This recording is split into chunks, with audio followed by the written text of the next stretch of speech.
Alhamdulillah, pertama dan semestinya kita merafakkan kesyukuran kepada Allah Subhanahu Wa Taala dengan limpah kurnia daripada Allah. Tuan-tuan, puan-puan, malam ni dapat kita berkumpul, bertemu di dalam majlis ilmu yang mana kata Nabi, "Idza marartum bi riyadil jannah farta'u." Bila mana kamu melewati taman syurga, maka duduk singgah. Sahabat tanya, "Ya Rasulullah, wa ma riyadul jannah?" Ya Rasulullah, apa benda taman syurga itu? Jawab Nabi, halaqah zikir, halaqah peringatan. Ini merupakan kali yang pertama saya sampai di surau ni. Hebat tuan-tuan, gila nampak biasa dalam 5 star ni. Saya bila saya masuk tengok, saya tak tahulah, hati saya katalah, mungkin saya salah.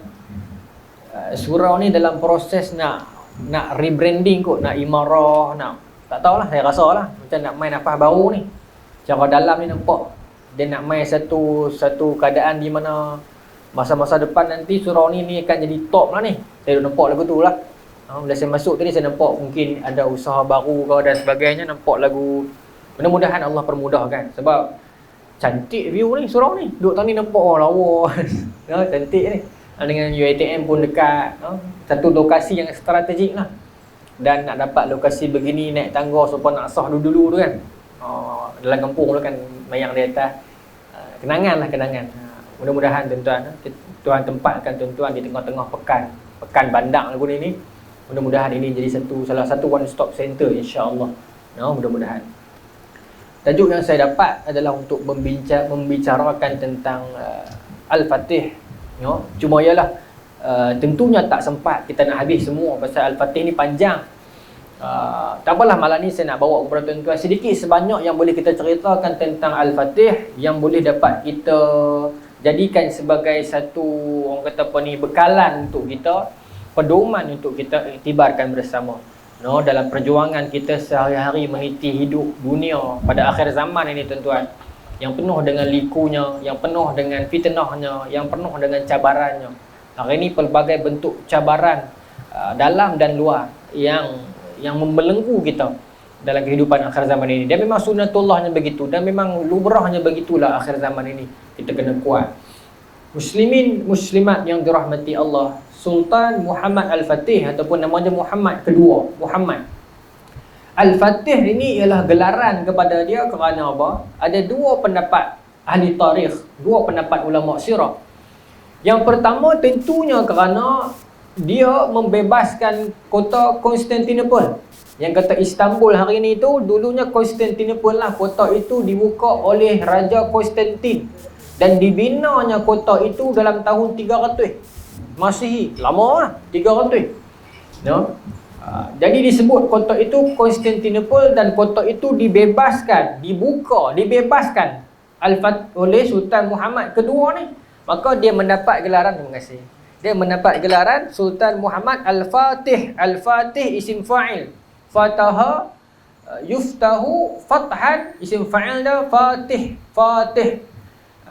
Tempat isim makan, tempat buka dia maftuh, dan isim alat dia miftah, kunci, pembuka. Sebab tu bahasa Arab kunci kita sebut miftah, pembuka. Tu bahasa Arab ni dia main ikut tu ya.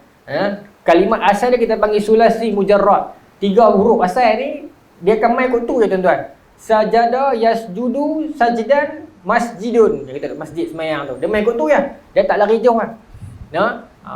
Ta'am makan, mat'am tempat makan. La'iba main, la'ib player tukang main, mal'ab stadium. Dia akan main ikut tu je bahasa Arab ni. Jadi Fatih isim fa'il kepada fataha, pembuka. Maka dia mendapat gelaran Muhammad sang pembuka ataupun sang pembebas kota Konstantinopel. Itu satu pendapat. Pendapat yang kedua mengatakan dia mendapat gelaran Al-Fatih kerana ketika mana mak dia nak beranak dekat dia, Sultan Murad kedua ni, bapak dia duduk tak senang duduk. Lagu kita lah, bini nak beranak duduk dalam labor room tu, kita memang tak tahu duduk jugalah. Maka dalam dia tak tahu duduk tu, dia buka Quran, dia baca sampai giliang betul-betul nak keluar dia ni. Kira tangisan pertama dia tu masuk Sultan Murad baru masuk surah Al-Fath. Baru masuk surah Al-Fath. Surah Al-Fath tu. Siapa dia rasa kuih rendah? Tak, perasaan saya kot no. Perasaan kot no. Saya rasa pening sikit tuan. Saya tak mau cerita teringat tak boleh lagi. Perasaan kot tak apa. Apa nama ni, dia masuk saja surah Fathu tu, inna fatahna laka fatahan mubina tu, masa tu lah apa nama ni Sultan Muhammad Al-Fatih keluar. Macam tu. Jadi dikatakan dalam qaul yang kedua, Al-Fatih itu kerana itu juga. Kita nak pakai yang mana? Kita pakai dua-dua lah. No? Perasaan saya kan memang rendah sungguh. Rendah sungguh Oh, saya Tak boleh ajar. Oh, tak boleh ajar. Tak apa. Boleh ikut. Dia kena kerusi tenggelam tak apa. Saya takut lantai ni tak ada apa kot. No? Saya ringan je, saya baru 55 kilo. No? Jadi bapa syahid kot. Baik. Allahu Akbar. Minta izin tuan minum sikit lah.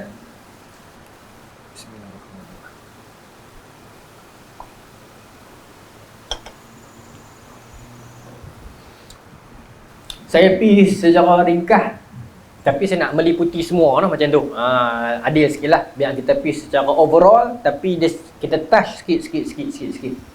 Baik. Muslimin muslimat yang dirahmati Allah, Sultan Muhammad Al-Fatih ni, Sultan Muhammad ini, kalau nak diikut ni, dia tak jadi raja. Dia Sultan yang ketujuh Empayar Uthmaniyah, Sultan Khalifah yang ketujuh. Tapi kalau nak ikut ni, dia tak jadi khalifah. Kalau nak ikut, pasal dia anak nombor 3. Dia anak nombor 3, dia ada abang lagi. Dia ada abang laki lagi 2 orang. No? Kalau nak ikut adatnya ni, dia tak jadi dah khalifah. Tetapi itulah kuasa Allah Subhanahu Wa Taala. Abang dia kedua-dua orang meninggal dunia ketika mana kecil. Ketika mana nak kata kecil sangat ada lah. Seorang kecil, seorang lagi remaja. Maka itu Allah, itu adalah antara asbab Allah nak angkat dia. Itu jugalah kehidupan kita hari ni pun tuan-tuan. Kadang-kadang dalam hidup kita ni kita ada rasa beberapa benda yang kita nampak macam mustahil lah. Payahlah nak dapat kat aku benda ni. Kita rasa susah tuan-tuan, kita rasa perit. Tetapi Allah akan lorongkan jalan kalau Allah takdirkan itu memang rezeki kita. Allah akan lorongkan jalan kalau itu memang hak kita. Kalau itu memang telah Allah tetapkan kepada kita tuan-tuan, Allah akan bukakan jalan. Wa yarzuqu min haitsu la yahtasib. Allah akan bagi rezeki daripada jalan-jalan yang kita tak sangka-sangka. Ya. Kalau itu telah menjadi takdir kepada kita, menjadi rezeki kepada kita, jauh macam mana ia pun ia akan sampai. Kalau itu telah menjadi masa depan kita, sukar macam mana pun jalannya, kita tetap akan tiba ke destinasinya. Soalnya bagaimana Allah nak lencongkan hidup kita kanan dan kiri, jatuh dan bangun, dipuji dan difitnah. Bagaimanapun kalau akhirnya di hujung destinasi kita di situ, atas kehendak Allah, kita akan sampai juga di situ. Itulah kehidupan kita hari ini tuan-tuan. Pernah dalam hidup tuan-tuan ni kita kadang-kadang diuji, kita terima satu-satu takdir tu yang kita tak berapa minat benda tu. Tapi kita dapat yang tu. Ketahuilah tuan-tuan, kadang-kadang itu adalah perancangan Allah untuk masa depan kita. Saya tuan-tuan dulu cerita saya diri ni tak elok sebenarnya, tapi cerita belah pasal nak relate ni. Apa nama ni, saya mengaji sekolah biasa. Saya bukan sekolah agama tuan-tuan. Saya sekolah biasa. Sekolah biasa SMK biasa. Sampai habis dekatan 3, saya PMR, saya terdik je. Saya dapat 7A 1B zaman tu, PMR lagi. Lepas tu kawan-kawan semua bakal dapat sambung jauh-jauh ni. Yang rendah pada saya 6A pun dapat sambung MRSM, SBP, kita tak dapat apa. Duk rasa macam pasal apa ni, aku cerdik juga, tinggi pada dia, kawan nak rendah pada kita tak dapat. Lepas tu saya dapatlah satu ni untuk pi RMC, Royal Military College. Tapi pi dalam keadaan ayah pun tak apa setuju kan. Lepas tu tak pi lah. Ringkas cerita tak pi lah. Saya balik main sekolah lama, saya balik, pengetua saya hidup lagi. Dia panggil saya main bilik dia kata saya seronok, saya syukur bila saya dengar hang tak jadi pergi sana, hang tak tentera. Kita lelaki punya ram apa tuan ni kata lagu ni, aku nak jadi tentera kan. Masa tu cita-cita nak jadi kapten askar lah. Angan-angan masuk mata tentera tu, sambung universiti pertahanan, keluar-keluar kapten lah. Duk berangan lagu tu. Bila sokongan keluarga pun tak ada kan, akhirnya kita balik dan pengetua pula kata lagu tu. Saya sujud syukur hang balik mai. Saya tak suka hang jadi askar, dia kata kat saya. Kailah hati punya kadang kat dia kan. Dia kata apa? Dia kata, saya nak hang jadi ustaz. Dia kata saya. Dalam hati saya duk kata, ustaz, celah mana? Saya bukan mengaji agama. Saya mengaji sains, pure sains itu. Tak apalah, sambung SPM. Sambung SPM tuan-tuan. Dapat, tak elok mana? Jatuh. Jatuh. Saya daripada PMR tu cerdik tu, SPM saya jatuh sampai tinggal 3A, 4A lah. Tak ada apa. Kawan-kawan bakat sambung P-Matric, PUITM apa semua ni, saya tak tahu pergi ke mana. Akhirnya dapat kata 6 ya. Oh, dia kata 6. Masuk dia kata 6 tuan-tuan, tukar sekolah lah. Pergi sekolah lain. Di sana ada subjek agama, syariah. Saya dapat subjek tu. Aliran tu baru kenal agama tuan-tuan masa tu. Nak abang kata umur 18 baru kenal agama. Sebelum tu kita dengan agama ni tak apa kuat. Saya pergi sekolah dulu pun tak kaya tudung. Abang kata tak kuat agama. Masuk dia kata 6 ngaji syariah. Baru kenal lah agama sikit-sikit ni. Habis pada tu STPM sambung ijazah di UAE. Baru dia masuk. Baru Allah lorongkan kita. Tu nak abang yang tu cerita ni. Saya nak abang kata, kalau Allah nak kita jadi sesiapa in future kita pada masa depan kita, Allah lorongkan kehidupan kita peringkat awal. Ketahuilah tuan-tuan, kadang-kadang kita berduka dan bersedih. Tengok orang pergi sana, pergi sini, kita tak ke mana. Tapi rupanya perancangan Allah lebih baik.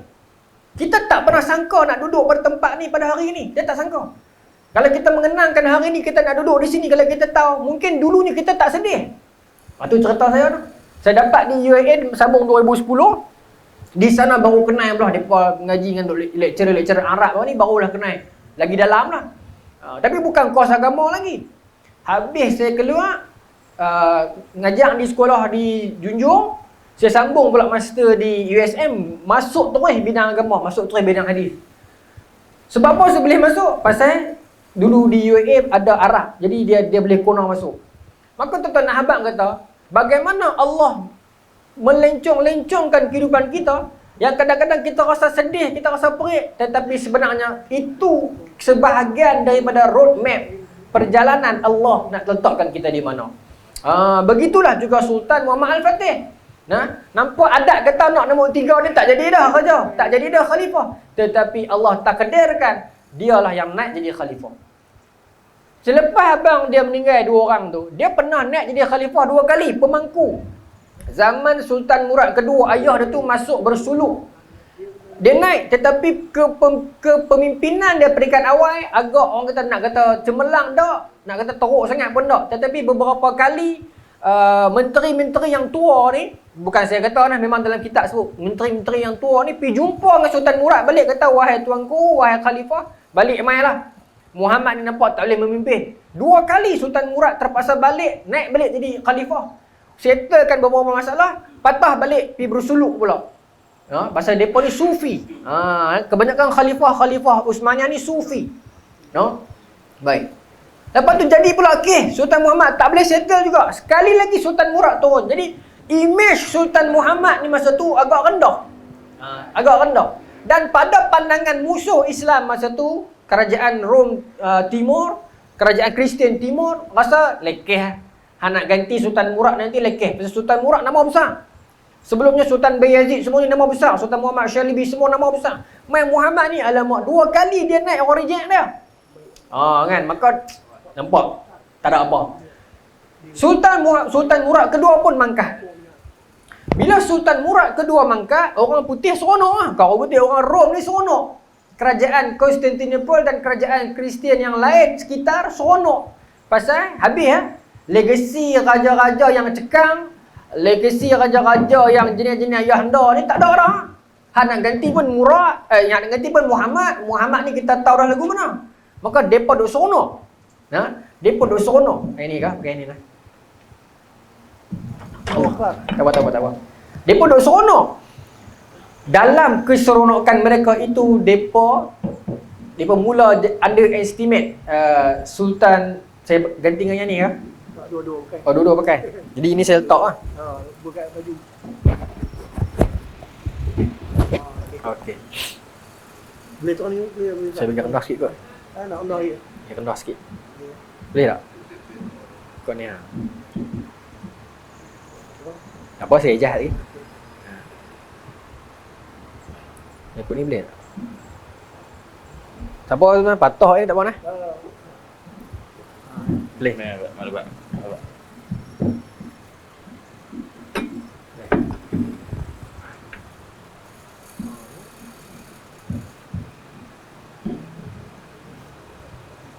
Boleh. Okey. Clear. Baik. Kita kepok tak naik pasal lengan sama besar dengan ni lah. Kena lengan besar kok. Baik. Kat mana tadi? Apa nama ni? Sultan Murad. Dia mangkat, naik Sultan Muhammad jadi khalifah. Bila naik Sultan Muhammad jadi khalifah, orang Kristian pakat seronok. Bahkan dia pun duk sangka habis lah. Lepas ni Uthmaniyah terak mah. Kita akan hantam kau-kau pasal dia punya pemimpin Muhammad ni lemah. Mereka sangka mereka sedang berhadapan dengan anak muda yang lemah. Sebab Sultan Muhammad nak jadi khalifah umur berapa? 19 tahun. 19 tahun. Tetapi Allah telah menukar watak Sultan Muhammad. Sebenarnya dia tak lemah tuan-tuan. Sultan Muhammad ni tak lemah. Cuma Sultan Murad terlalu hebat. Sebab kalau kita baca, saya berhenti sekat tu, saya patah balik zaman dia kanak-kanak ni. Kalau kita baca sejarah, Sultan Muhammad Al-Fatih ni, masa dia budak, seawal 2-3 tahun, Sultan Murad, bapak dia dah hantar pergi mengaji di luar dah. Dah hantar mengaji di luar, pisahkan dengan keluarga dah. Dan Sultan Murad cari, ni dengar tuan-tuan, Sultan Murad cari tok guru khas untuk anak dia. Bukanlah khas untuk anak dia seorang, untuk orang lain, tapi Sultan Murad pergi cari sendiri. Ini pendidikan untuk kita mak ayah ni. Sultan Murad sebagai raja, dia turun pergi cari sendiri mana dia tok guru yang sesuai nak ajar anak dia. Dia tak tangkap muat. Ni peringkat budak. Ni kita nak hantar anak-anak tadika kan. Dia tak tangkap muat. Dia cari sungguh-sungguh yang sesuai untuk anak dia. Dan kriteria yang disebut dalam kitab yang Sultan Murad kedua cari, 2 kriteria yang kena ada kat tok guru tu, baru boleh dia nak hantar anak dia pergi. Yang pertama, alim. Cerdik. Dia nak tok guru tu pandai, tentulah. Tapi tok guru ataupun cikgu yang pandai ni banyak. Satu lagi yang kriteria kedua ni yang menentukan, iaitu apa? Soleh.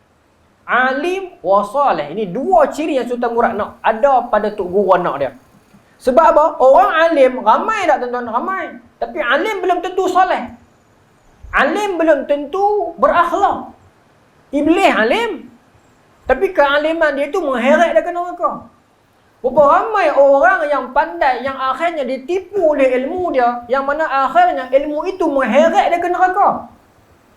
Tetapi orang yang soleh, ataupun orang yang beradab, ataupun orang yang berakhlak, tak ada lagi akhlak, heret tuan badan dia ke neraka, tak ada. Nah, orang yang berilmu belum tentu syurga. Orang yang berakhlak tentulah syurga. Jadi Sultan Murad cari 2 ciri ni, kena gabung. Ada cikgu yang pandai, ustaz yang pandai, tapi tidak ada adab. Bukan kata kat ustaz minta maaf, maksudnya orang berilmu lah, tapi tak ada adab. Yang akhirnya terlibat dalam beberapa kes dan sebagainya. Dia ada ilmu, tapi adab tak ada. Tapi yang dicari oleh Sultan Murad 2, ilmu dan soleh. Dia apply dekat orang dan dia apply dekat diri dia. Dalam duk cari-cari tu dapatlah Syekh Ahmad Al-Qurani, tu guru Quran ni, yang mengajar ada peringkat muda.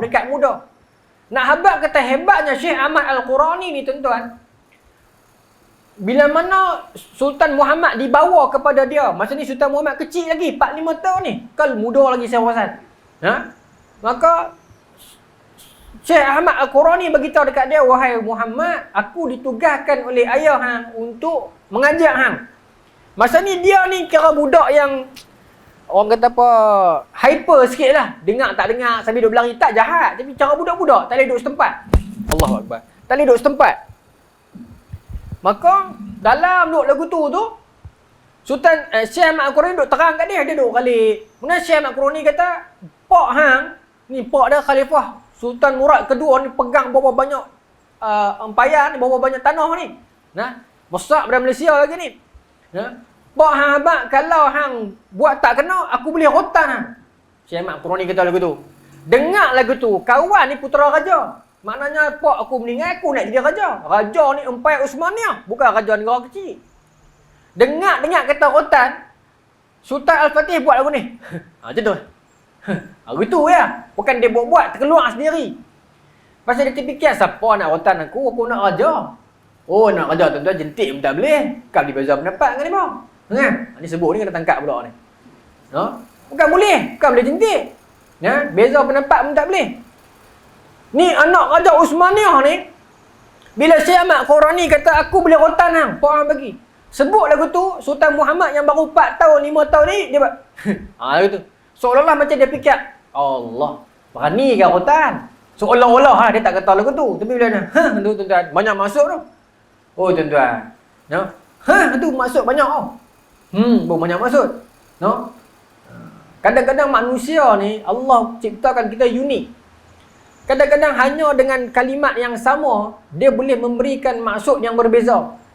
Contoh kita cerita kat orang, sekian ilmu kan, orang kata betul. Kita pun jadi, dia dengar, faham. Tapi bila kita cerita ilmu kat orang yang sama ke, kat orang lain ke, ilmu yang sama, orang sebut, betul. Dia sebut benda yang sama ke. Tapi kita dengar lagu mana? Dia ni perli aku ni. Kita rasa lagu tu. Padahal dia sebut betul juga. Kan?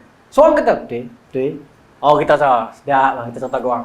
Cerita kat orang lain, betul Dia buat begitu. Kita rasa, dia ni perli aku ni. Kita rasa lagu tu. Kan? Banyaklah perkataan lain lagu tu. Kadang-kadang perkataan yang sama, tapi cara sambut tu menyebabkan jadi orang berbeza-beza emosi dia dan perasaan dia. Sebab tu kita jangan percaya dekat mesej. Kadang-kadang tulisan dekat mesej tu kita baca dengan nada kita. Kita marah kat dia. Kita tulis dekat dia, dia balas kat kita. Kita baca dengan nada marah pasal kita marah. Padahal mungkin dia tulis tu elok. Kan? Lepas tu jangan percaya kat mesej. Kalau berasa nak bergaduh dengan kawan-kawan, telefon. Dengar nada elok-elok. Kadang-kadang mesej ni tak ada nada dia jadi menipu. No? Lagu tu lah tentang jaga hubungan kita akhir zaman ni. Baik. Maka bila dia buat lagu tu, maka on the spot dia buat lagu tu, Syekh Ahmad Qurani tak biar. Rotan terus. Dalam terjemah Sultan Muhammad Al-Fatih kata itu pertama kali dia dirotan oleh orang luar. Rotan terus. Hanya aku takut, aku peduli apa anak siapa pun. Ni ulama dulu tuan-tuan. Tak dapat lah lawan ni. Tak tahulah kot tempat lain ada. Tapi tak dapat dah. Ulama dulu tuan-tuan. Dia tak peduli anak siapa. Dulu Imam Abu Daud, pengarang Sunan Abu Daud kan, Imam hadis, dijemput oleh gubernur untuk pergi mengajar. 3 permintaan. 1 pergi mengajar di Basrah. Boleh tak? Dia kata boleh. Yang kedua, pegawai yang mai tu, esko kerajaan negeri tu mai kata gubernur suruh imam mengajar di Basrah. Boleh tak? Kena pindah. Dia kata boleh. Pasal apa? Pasal Basrah nak bagi lagu surau tuan-tuan lah. Kita nak buat rebranding. Kita nak bagi ramai. Jadi nak minta Imam Abu Daud mai. Boleh? Dia pergi. Basrah masa tu baru nak bangkit balik. Lepas kena serang. Boleh dia kata. Yang kedua, saya nak minta izin anak saya nak pergi hantar mengaji dengan Tok Guru. Boleh ke? Imam Abu Daud kata, boleh. Boleh. Yang ketiga apa permintaan? Ni khalifah, dia suruh gubernur, dia minta Tok Guru pergi ajak anak dia di rumah. Dia kata, yang tu tak boleh. Dia kata, yang tu tak boleh. Takkan tak boleh anak menteri besar? Tak boleh. Dia kata, awak anak dia, aku tak kira menteri besar ke, besar terang menangat dia. Dia nak ilmu, dia main kat aku. Bukan aku nak pergi kat dia. Sebab ilmu sifat dia bukan pi, ilmu sifat dia kena main. Imam Abu Daud pun sama, Imam Malik pun sama. Tegas dalam bab ilmu. Ulama dulu, aku tak peduli yang anak siapa. Maka Syekh Ahmad Al-Qurani rotan terus. Pendidikan peringkat muda, peringkat akhlak, peringkat moral, siapa bentuk dia? Syekh Ahmad Al-Qurani. Dan juga Syekh Ahmad Al-Qurani juga mahir ilmu Quran. Sebab tu kita anak-anak kecil, Quran jangan tinggal. Bagi selesai buanglah. Sebelum habis kuliah rendah tu mau khatam tu mau selesai dah. Mau selesai dah. Sultan Muhammad Al-Fatih khatam Quran, maksudnya khatam hafalan Quran umur 8 tahun. Selesai dah hafaz Quran. Anak-anak kita lagu tu tuan-tuan Quran bagi selesai bang. Tapi jangan selesai tu katuk. Selesai dulu hak wajib yang utama ni, sekali khatam dulu kemudian sambung lah. Kita tuan-tuan masing-masing ada telefon lah ni. WhatsApp kita ada. Kita buka oleh WhatsApp kita tengok last scene bila. Bila lah kita tengok kan, dia boleh tengok. Cuba bandingkan last scene dalam WhatsApp kita dengan last scene Quran kita. Hak mana lagi lah?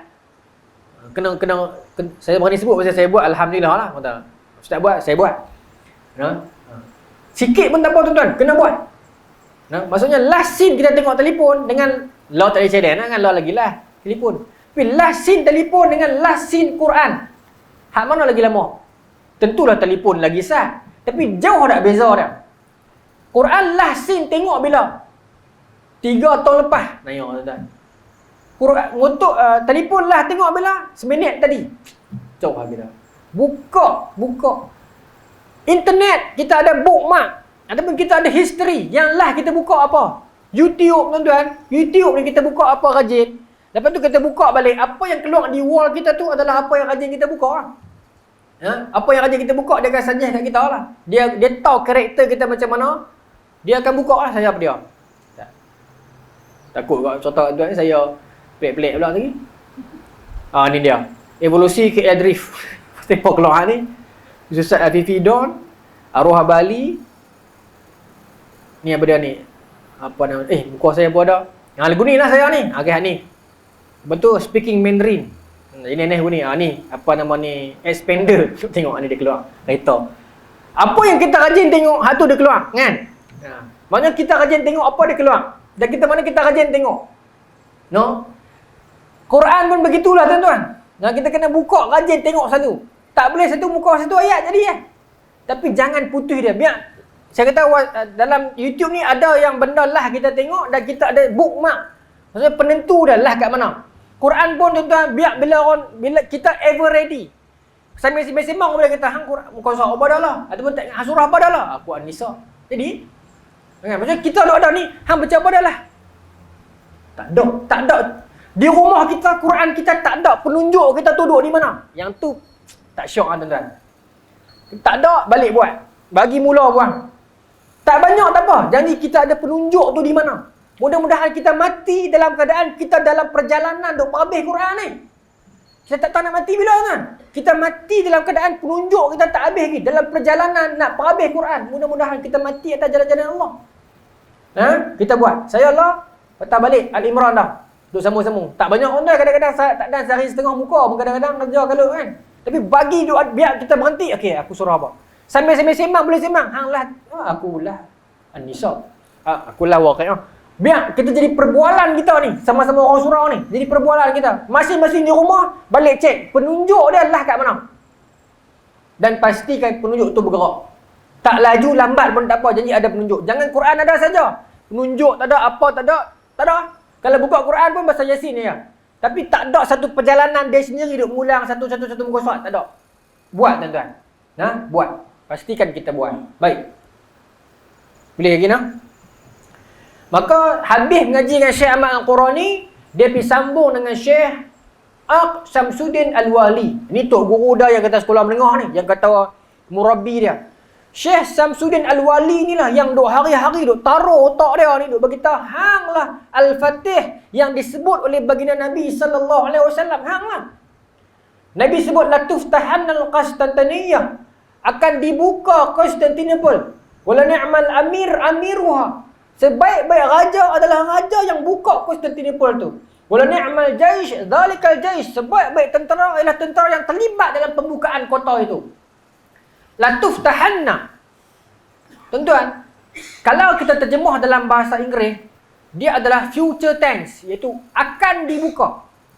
Tapi kalau sirah bahasa Arab, sepatutnya akan dibuka, Nabi kena sebut satuftaha akan dibuka. Sin akan dibuka. Tetapi Nabi guna kaedah la tuftahanna. Ada syaddah nun dan ada lam dekat depan sebagai taukid, sebagai penguat. Kaedah bahasa Arab kata apa? Penguat ni bermaksud sungguh-sungguh. Bukan Nabi main kata ya. Bukan angan-angan dia. Bukan sekadar habaq nanti kita akan menang. Tak.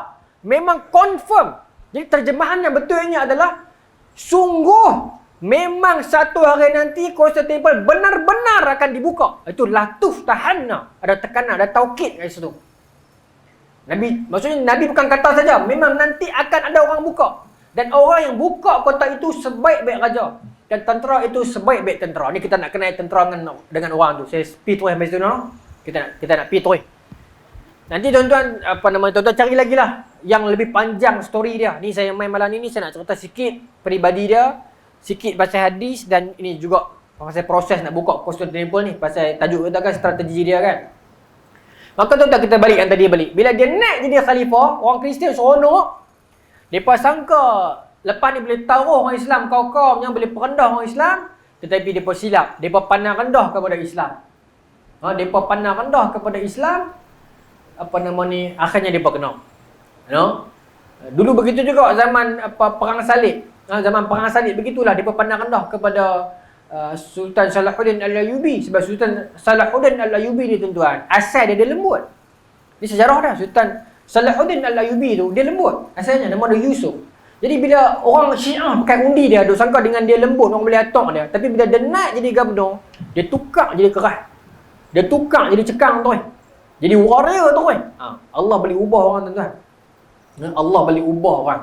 Daripada lembut jadi keras, jadi pahlawan, jadi panglima yang dia dendangkan sampai hari ni. Maka Al-Fatih bila dia naik jadi khalifah umur 19 tahun, orang Kristian pakai dia bersorak rendahkan dia. Tak apa, dia bagi tahu misi yang pertama dia nak tawan Constantinople. Pasal apa? Pasal tok guru dia duk abang kata lama dah. Hanglah orang tu, hanglah orang tu, hanglah orang tu. Maknanya apa? Setiap guru dan setiap mak pak kena ada satu benda ni. Iaitu apa? Visi kepada anak dia. Dia nak anak dia jadi apa?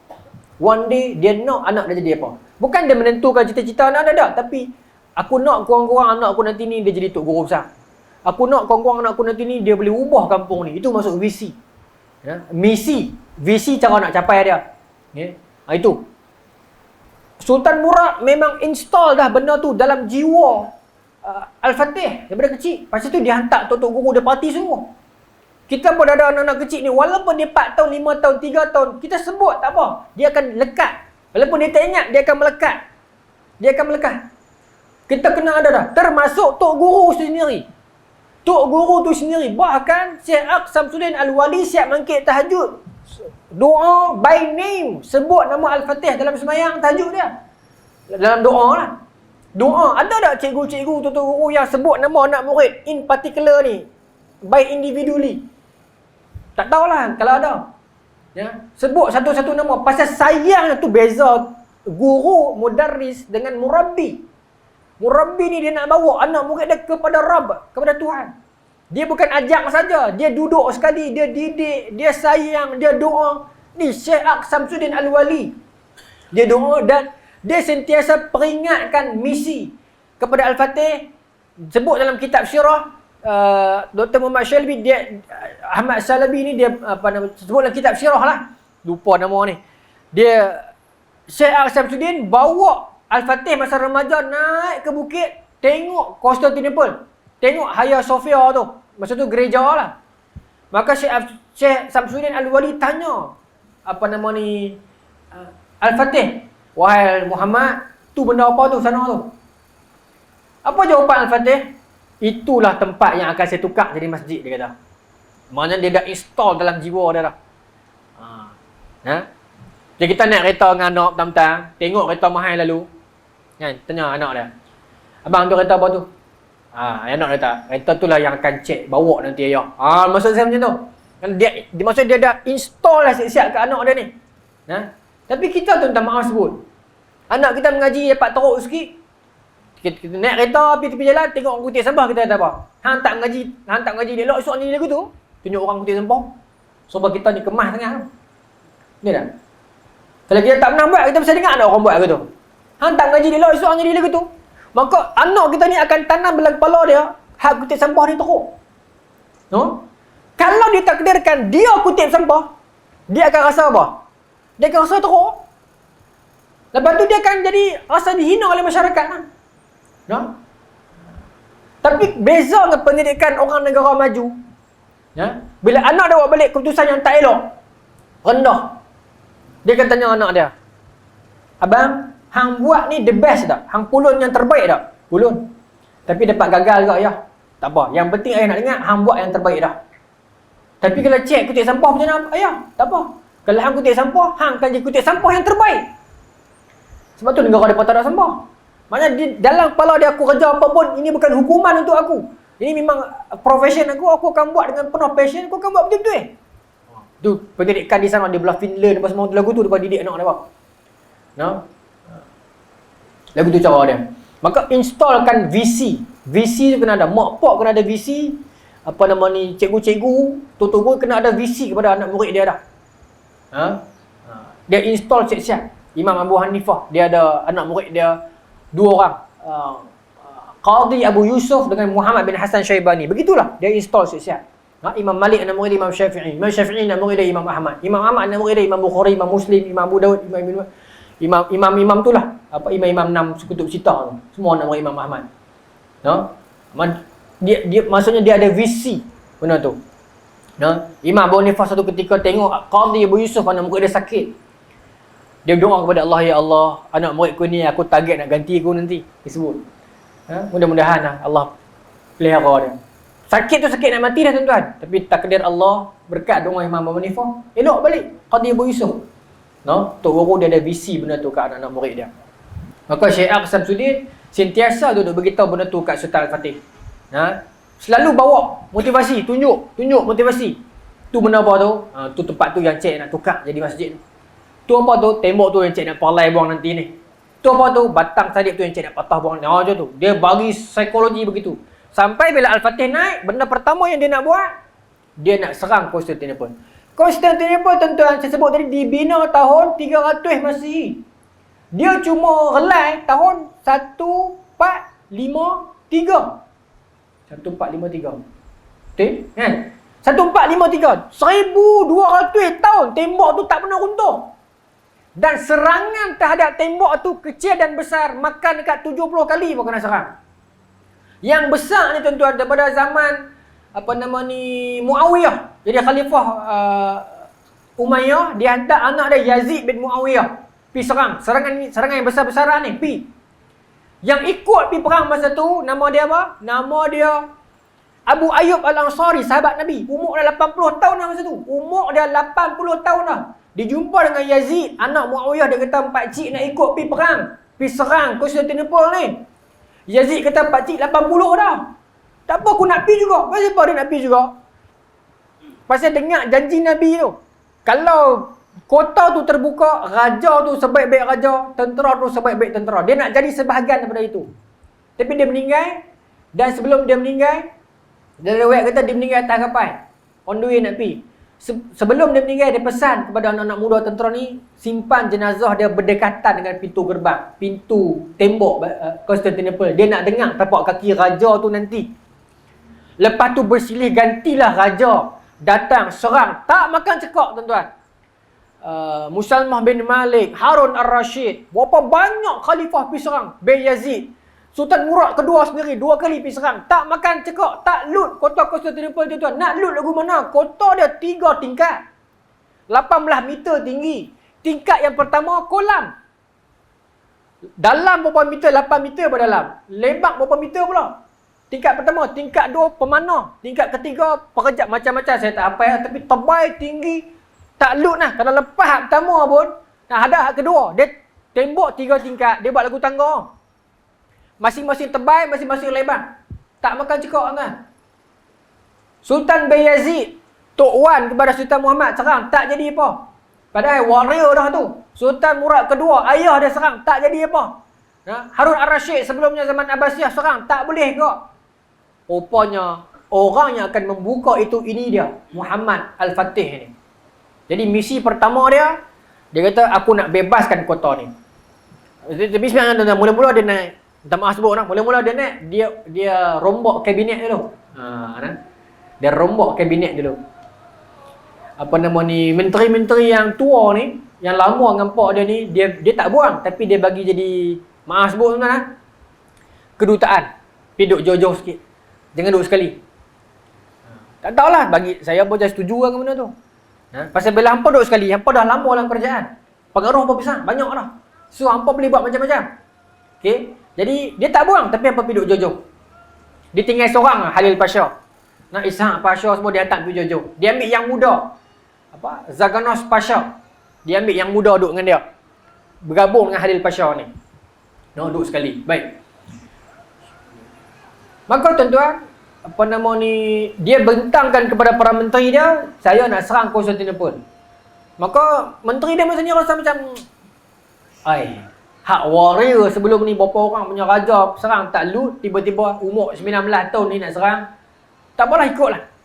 Maka dia bawa semua parlimen ataupun dia punya menteri-menteri ni pergi melawat kawasan. Tengok Konstantinopel ni. Konstantinopel ni tuan, Istanbul lah sekarang. Kedudukan dia memang sangat strategik. Pasal apa? Dia yang menghadap laut 3 penjuru. Dia lagu tu segitiga. Jadi 3 penjuru menghadap laut. 3 penjuru menghadap laut. Itu special. Sebab tu strategik. Napoleon kata, kalau dunia ni satu negara, ibu negaranya tentulah Konstantinopel. Ibu negara tentulah Konstantinopel. Cantik.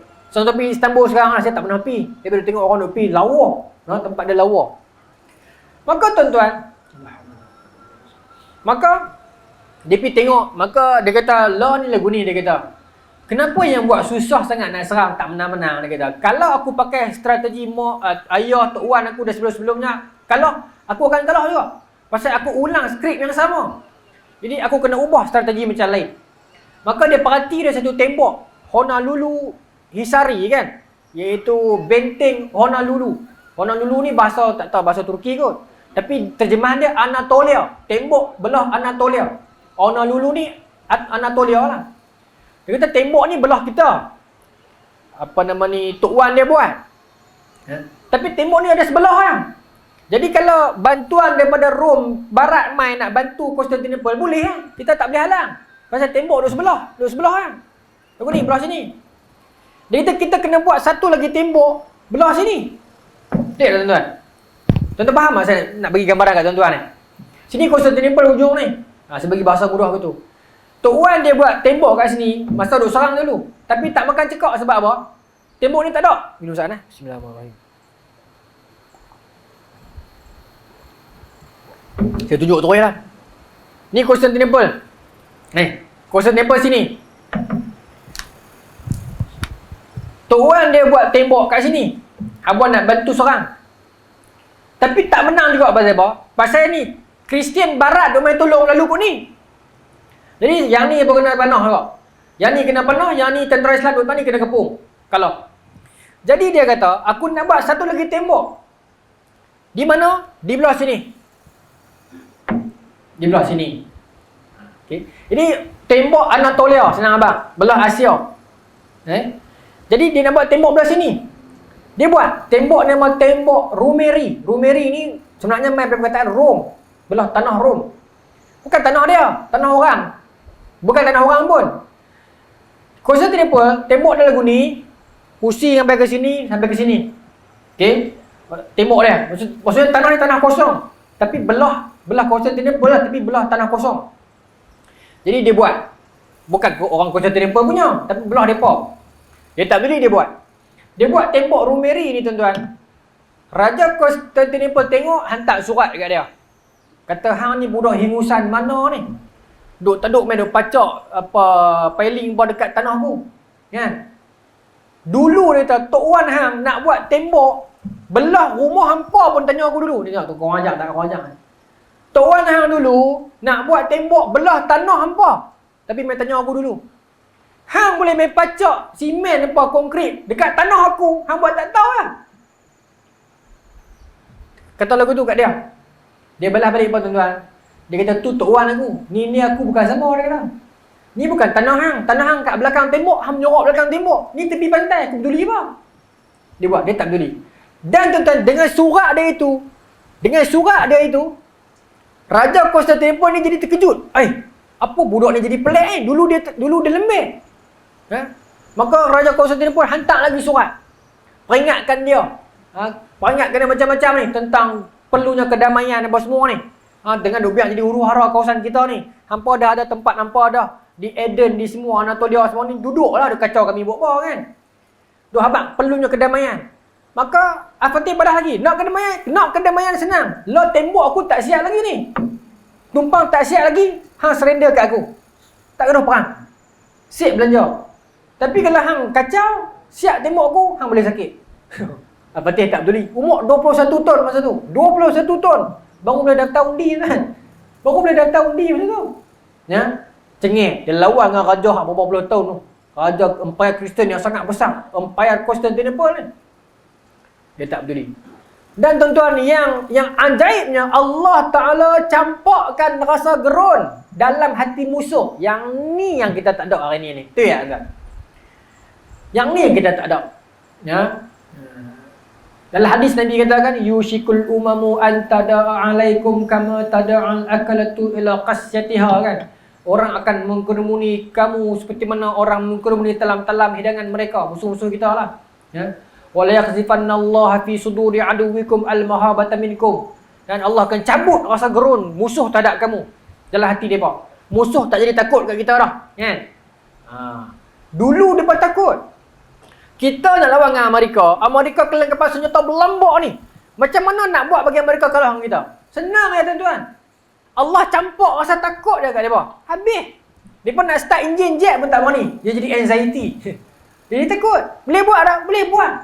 Asal kita usaha beda kita dulu, bantuan Allah pasti sampai. Lah kita jangan rasa rendah lah. Amerika jet dia ada 2,400. Malaysia jet ada 13. Lagu mana nak lawan ni? Tak apa tuan-tuan. Allah akan bantu. Asalkan kita usaha kat arah tu ya. Dengan curi aja enjin jet. Jet apa? Enjin jet. Dengan curi je. Buat elok-elok, Allah pasti tolong. Nah, pasti tolong. Yakin. Sebab apa? Perang terakhir kita menang. Takut orang. Nah, ini satu lagi visi ni. Bagaimana Sultan Murad, bini dia, Mak Al-Fatih sentiasa duk install visi kat anak dia dan juga Syamsuddin Al-Wali duk install visi. Bagi tahu kat Al-Fatih jangan berhenti rasa hang tu lah yang Nabi sebut. Kita pun tuan-tuan jangan berhenti habaq kat anak kita, abang. Kalau support mati hang jumpa dajal hang lawan tu. Habaq tuan. Kalau hang tak dan habaq kat anak hang. Kena habaq. Kena habaq. Pasal apa? Visi. Nak sediakan anak-anak kita, orang nak kata mampu ni visi. Pasal apa? Mampu pula. Saya sandak dengan dalil. Nabi kata, man mata walam yaghzu walam yuhaddis bihi nafsahu mata ala syu'batin min nifaq. Hadis sahih. Siapa yang mati dalam keadaan dia tak pernah perang ataupun tak ada musim perang, dia tak pernah terlintas nak perang, tak ada niat langsung, bukan perang, jihad, mata ala syu'batin min nifaq, dia mati atas salah satu jalan-jalan munafik. Lepas itu kita tak perang, jangan minta perang. Tapi kalau berlaku jihad, kita siap-siap. Jadi aku turun, tak peduli. Kalau aku tak kuat nak tembak orang tembak aku, dia orang satu peluru dah. Niat tuan-tuan. Saya nak perang ke mana, saya nak angkat peluru, nak angkat senapang pun tak larat. Kan? Tak apa. Biar dia tembak saya, tak apa. Rugi dia satu peluru kat dia. Niat sampai terah tu. Niat sampai terah tu. Saya tak tahu, saya tak minji. Saya akan kena ni, saya pipis kena tembak. Tak apa, tembak habis. Dia rugi satu peluru dah. Niat sampai terah tu. Habaq kat anak. Kalau hang tak dan, habaq kat cucu. Dia tak ada, habaq kat cicit. Esok keluar dari batu, turun Nabi Isa, Mahdi, hampa kena pi tau. Lagu tu lah Syekh Syamsuddin Al-Wali, lagu tu lah Sultan Murad bagi tahu kat Al-Fatih, hang nanti hang yang buka kota tu nah, yang Nabi kata tu hang. Bagi tahu siap-siap. Kita pula beda zaman kita beritahu kat anak kita ni, nanti zaman hang pun dah jumpa ni. Tentera-tentera ni. Hang kena tolong nah, hang kena turun nah. Pasal Nabi kata kan pi bangkok atas salji pun kena pi tolong. Pi. Beritahu kat anak kita. Visi tu. Lah kita ni tuan-tuan, manusia sekarang kuih lama kuih lembut. Maaf sebut. Manusia sekarang kuih lama kuih lembut. Hero dulu siapa tuan-tuan? Zaman tuan-tuan siapa? Nordin Ahmad, Kajang, Pak Malau, Kenyang Melipat. Nampak keras. No? Lepas tu zaman main sikit Iman Manan, silat. Lepas tu siapa? Awi. Kamu buku curang pasal lah. Awi kan. Nampak tak, nampak cengeng. Lah dia duk main. Tak mau sebut nama orang tak baik mengatakan surau, tapi dia duk main lembut, dia duk main Korea, dia duk main rambut sikat tepi laki perempuan kita tak kenal. Dia duk bawa kita jadi lembut lah ni tuan-tuan. Tak jantan-jantan jadi kurang jantan, less jantans. Boleh saya kata tu. Dan benda tu berlaku kat negara Islam. Hak jantan dia jadi tak ada. Sedangkan dulu ni nak cari orang lembut susah. Saya bukan salahkan orang lembut, minta maaf orang lembut. Kalau dia sekadar lembut tak apa lah. Tapi jangan nak jadi patah lah. Sekadar dia orang kata sopan santun tak apa lagi. Tapi macam abang kata, Allah ni jadi lagu tu lah. Dulu orang nak tengok jantan, nak jadi hero, kena muka dia berminyak sikit. Kan? Nampak lagu jarawat sikit. Oh ni mak semak. Lah hero kena lincin. Rambut kena lurus kat tepi pula. Turun tutup mata sebelah pula. Hero apa lagu tu? Ini semua, apa nama ni, bagi saya, ini adalah agenda pelembutan lelaki-lelaki negara Islam. Saya yakin yang tu. Jangan bagi anak kita terjebak. Tu bagi minat lah dengan negara Korea apa semua tu, bagi dia minat jantan sikit. No? Tak mau. Bahaya tuan-tuan. Perempuan menjadi minat kat lelaki-lelaki lagu tu lah ni. Hero bagi mereka kena pakai baju pink, seluar pink. Hero bukan lagu tu. Kan? Allahu Akbar. Keselik juga orang pasal sebut biar tak orang sebut di tempat lain. Baik. Ada lagi 5 minit boleh kan tuan? Tuan-tuan macam marah kat saya ni. Boleh tak tuan? Boleh tak? Dia bila dah cakap dia hilang lah. Tadi dia mula-mula dia berasa lagu kerusi nak jatuh kan, berasa lagu pening. Dah cakap dah tak apa, alhamdulillah. Baik, saya sambung. Maka dia kata kepada Raja Konstantinopel, aku tak peduli, aku buat juga. Maka dia buat tembok dia. Saya ringkas lagi ni. Ya? Saya ringkas lagi. Itu persediaan sebelum dia buat tembok. Kemudian Sultan Al-Fatih ni tuan-tuan, tadi saya ringkas tadi, dia belajar semua jenis ilmu. Dia mahir 8 bahasa. Dan tok guru dia Syamsuddin ni disebut sebagai polimas. Polimas ni bermaksud apa? Dia mahir semua bidang. Macam tok guru pondok. Nahu boleh, sarah boleh, hadis boleh, akidah boleh, semua boleh kan? Macam tu.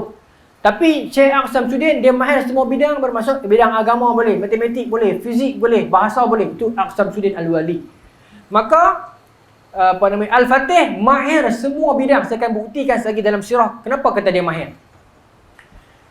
Maka tuan-tuan dia plan. Secara nak serang, dia susun strategi peringkat awal. Ditubuhkan unit nama Yenisri.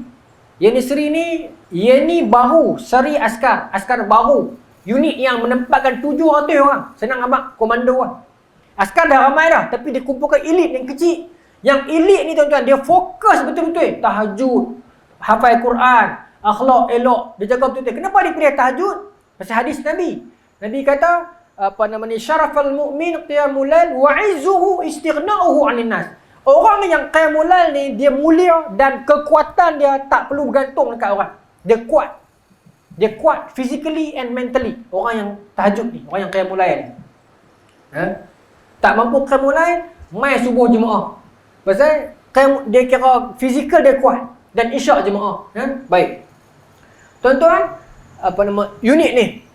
Unit ini. Dan mak pak zaman tu di Turki Osmania ni, kalau anak mereka tak dapat masuk unit tu, mak pak tu malu. Bila masuk jadi bangga. Seronok. Bila dipanggil anak dia masuk tu, dia jadi bangga. Baik. Seringkah lagi, dia kumpul semua tentera api ni, bawa 70, bukan 70, lebih kapal sebenarnya. Pi serang. Saya ringkas ni. Bulan April pi serang. Sebelum April dia pi serang. Pi serang memang tak makan cekok lah. Tak makan cekok. Serang tak jadi apa. Bukan senang tuan-tuan. Dia tak? Bukan senang. Maka masa tu dia fikir, semua cara dia dah buat dah. Tapi tak loot juga walaupun tembok depan ni. Yalah tuan-tuan, tembok 1300 tahun. Raja yang lagi besar Harun Ar-Rashid, Bayazid, Umurad kedua, sahabat Nabi, Abu Ayyub Al-Ansari. Semua tu warrior belakang. Tak makan dekak. Tak loot. Yang Harun Ar-Rashid, yang Sultan Muhammad baru setahun dua ni, macam mana? Semua cara dia buat dah, tak loot juga. Maka tentera dia tanya, wahai tuanku, lagu mana ni?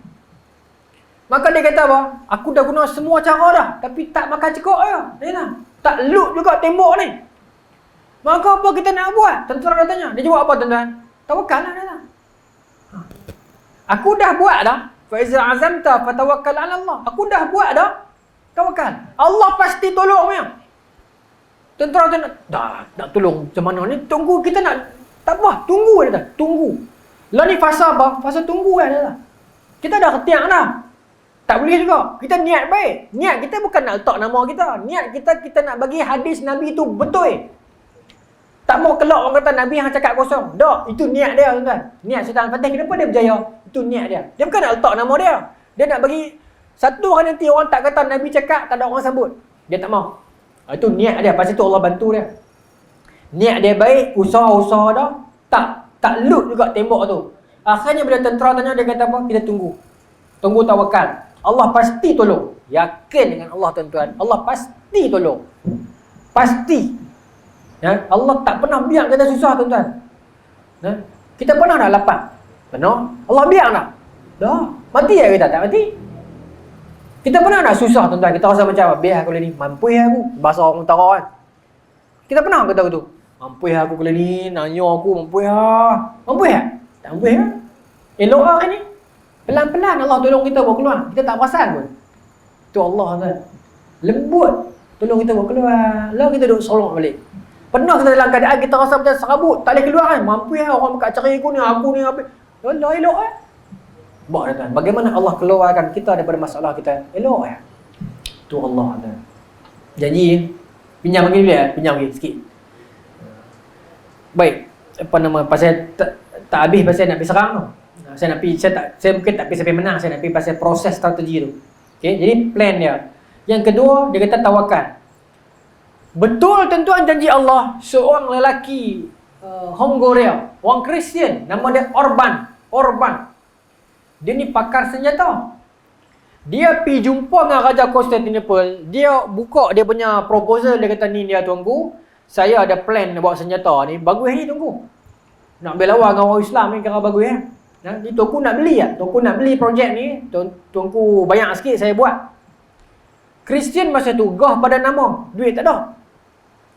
Maka Raja Kristian kata, bagus. Tapi kita belanjawan kena potong. Pasal banyak keluar ke duit SP bawah ni, jadi tunggu saat kata. Tapi tak eloknya perangai orang musuh Islam ni tuan-tuan. Dan saya rasa perangai ni sama sampai hari ni mereka buat. Perangai apa? Kalau mereka tak dapat, orang lain jangan dapat. Ni perangai ni pun tak elok ni tuan. Kalau aku tak dapat, orang lain jangan dapat. Kalau dia tak mampu nak hire sesuatu teknologi canggih, dia akan pastikan orang lain tak ada. Tuan-tuan perasan tak? Dekat tanah Melayu Nusantara apa semua ni banyak herba-herba, tak boleh sebut nama saya sensitif. Herba-herba yang bagus di sudut medical. Tapi sebab mereka tak ada benda tu jadi haram. Benda tu jadi nampak illegal. Dan kita pun akor dengan benda tu. Sedangkan telah terbukti dalam kajian-kajian universiti semua ni benda tu bagus, herba-herba kita ni. Tapi kita sendiri pun mengaku benda tu jadi haram. Ni cara saya hasut lah ni, tak apa tuan-tuan pun faham lah. Banyak, bukan satu dua, banyak kan. Pasal apa mereka promote haram? Pasal mereka supply kat kita drug. Ubat pun drug ni kok. Bukan saya kata ubat, saya pun pakai ubat lah. Cuma saya nak kata, kenapa hampa iktiraf yang ni hampa tak iktiraf? Yang alami ni. Tu point saya, bukan saya nak kata ni tak bagus. Jangan salah faham, orang miskut pula ni. Bagus tapi kenapa yang ni? Kita tutup pintu-pintu kajian. Padahal universiti ni bakal buat dah. Betul anak-anak muda kita pergi ambil benda tu pula cara salah, nampak tak elok. Sedangkan kalau di-apply betul-betul, benda tu jadi bagus. Itu perangai mereka. Macam kalau mereka tak ada, orang lain jangan ada. Orang lain jangan ada. Jadi tuan-tuan, bila mereka tak mampu nak bayar Orban ni, mereka kata kat dia, kami nak bayar kat hang ni, kami nak ambil hang, tapi hang nak ambil mana-mana, hang ada hutang ni nanti nak cari payah. Bukan ada telefon kan. Hang duduk dalam kota ni duduk dalam Constantinople, jangan keluar. Kami akan cari hang. Tuan-tuan, Orban tunggu setahun. Kristian tak peduli ke dia. Mereka dua kali buat kerja mereka. Go foya-foya, macam habis duit macam-macam ni. Dia ni menega orang bisnes tuan-tuan. Tanyalah orang bisnes ni. Mana boleh orang dua kali-kali? Aku nak menega, hang tak mau, aku nak keluar. Tapi hang saja dah balik aku pasal apa? Dia geram lah. Dia geram. Tuanku macam mana ni? Tak apa, kami nak tunggu sana. Padahal tujuan Kristian, dia tak mau bagi Orban ni keluar, pergi kat online. Dia nak bayar, dia tak ada duit. Tunggu, tak apa, tunggu. Panggil dia tu. Dia duduk taram dah. Masa itulah dia dapat keluar daripada Constantinople, dia jumpa dengan Al-Fatih. Nampak? Itu yang Allah hadirkan bantuan. Dia jumpa dengan Al-Fatih. Pegawai dia terang pasal Al-Fatih, satu lagi saya sebut, dia ada spy, dia banyak spy. Spy berkata, ni lah pakar senjata tunggu. Yang bijaknya Al-Fatih ni, saya kata dia bijak fizik ni. Dia ada lakaran dia dah. Dia kata boleh dah. Hang ni nama apa? Dia kata, saya Orban, saya Kristian, tapi saya tak peduli agama-agama ni, saya kira nak menjaga lah. Belah mana bayar saya buat lah. Maka Al-Fatih kata, hang boleh tak buat satu senjata dia? Aku nak macam ni. Dia muncul dia macam ni, panjang dia macam ni. Dia punya lilitan dia agak lebih kurang begini. Hang boleh buat. Orban ni terkejut. Cerdik kerja ni. Dia cerita di sudut sains ni. Adalah tuan-tuan nak abang tak erti berat, darat force, darat apa ni. Dia kira lagu tu. Maka Orban ni pun ambil nota dia kira balik. Dia kata, lagu ni punya besar. Orban jadi cuak. Dia tanya dekat Al-Fatih. Tuanku buat cadangan ni. Cara ni saya duk kira-kira tengok. Tuanku ni bukan nak buat biasa-biasa ni. Tuanku nak serang Constantinople ni cara ni. Cerdik lah tuan. Dia boleh baca dah. Dia Kristian. Masa tu Al-Fatih tak tahu lagi yang Orban ni Tak kisah agama. Al-Fatih tahu kata dia Kristian. Maka Al-Fatih tak awaknya. Kalau betul awaknya, berani. Al-Fatih tak. Kalau betul awaknya. Maka Orban kata, kalau betul cantik terkejut Al-Fatih. Hang bukan Kristian ke? Aku tak beli dah lah, aku bisnes. Depa taruh saya setahun tunggu. Biar saya projek tak ada, job tak ada, depa taruh saya setahun. Rugi habis bisnes saya. Lah kata aku nak buat, saya nak buat lagi dahsyat, saya nak modify. Tuan-tuan, masuk kepala tu bergabunglah Kristian ini dengan Islam ini, buat senjata tu yang keluar senjata punya panjang kali tembak lebih 1.5 kilo. Johor tuan. Johor 1.5 kilo. Kan? Besar. Saya tak tengok di internet dah. Meriam tu orang buat balik. Besar meriam tu. Ya. Tembak lah. Allah, janji tak tepati saya ni no. Tapi nak berhenti tak puas pasal sekarang jalan ni. Sebab saya laju lagi. Tuan-tuan, tembak, perang. Nipang bulan April. Tembak tak makan cekak juga kalah kau tuan-tuan. Mati juga ramai. Lepas tu lah, Mai Halil Pasha. Tok Guru apa, menteri tua ni. Dia kata, lalu ni tuan guru kita balik lah. Kita balik lah tuan guru. Mati ramai ni. Dia kata, Tuhan pun tak suruh sampai tahu-tahu ni lah. Kita ada warning daripada dah terasa dah ni, dah relay dah ni, tembok depan ni cuma tak berlubang lagi lah. Cukup aku dia dapat pengajaran lah. Maka Al-Fatih kata, aku bukan main nak bagi pengajaran kat dia. Aku main nak membenarkan hadis Nabi aku. Halil Pasha ni dia menteri tua, dia baik. Dia fikir ni ramai tentera mati tunggu. Mati pi pasal dia mati duduk syurga dah. Islam kalau masuk perang tak mati. Dia menang, dia dapat kerajaan. Dia kalah, dia dapat syurga. Dia nak rugi apa? Al-Fatih dia melihat di sudut itu. Tapi Halil Pasha dia melihat dari sudut kemanusiaan. Si anak-anak yatim, anak-anak daripada rumah apa. Tapi Al-Fatih ni dia tegah, dia berani. Dia tak. Tapi ni yang macam mana ni tuanku ni lagi. Tak.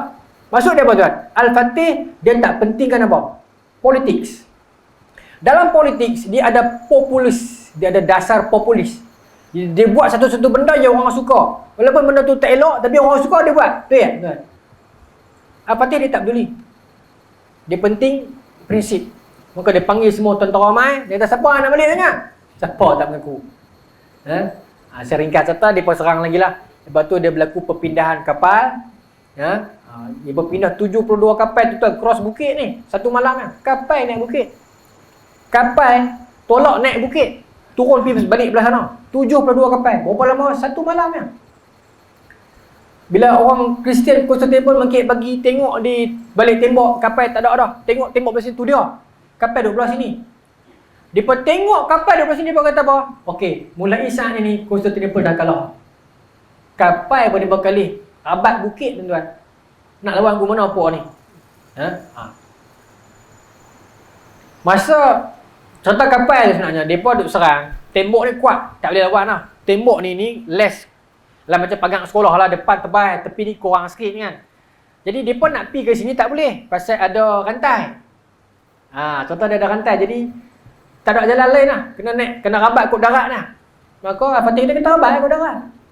Tuan-tuan dia kata, tuanku darat ni kot. Tak buat darat. Tuanku tahu tak yang kapal tak boleh jalan dekat darat? Tahu. Habis tu, dia try lah. Tu. Pemimpin memang sifat dia macam tu. Dia memang sifat dia lagu tu. Dia buat keputusan. Dia bukan kena duk kalut. Tak. Dia kena buat keputusan. Dia kena hati kering orang kata. Tuan-tuan tanya ke tuanku. Bukan darat saja, bukit tu. Baru dia try lah kata. Tu, Al-Fatih. Dan kalimat yang kata never say no tu until you try. Kalimat itu sebenarnya kalimat asal Al-Fatih. Yang orang putih duk pakai. Jangan sebut tidak selagi kamu tak cuba. Itu Al-Fatih punya ungkapan. Kes kapal ni try ada kata.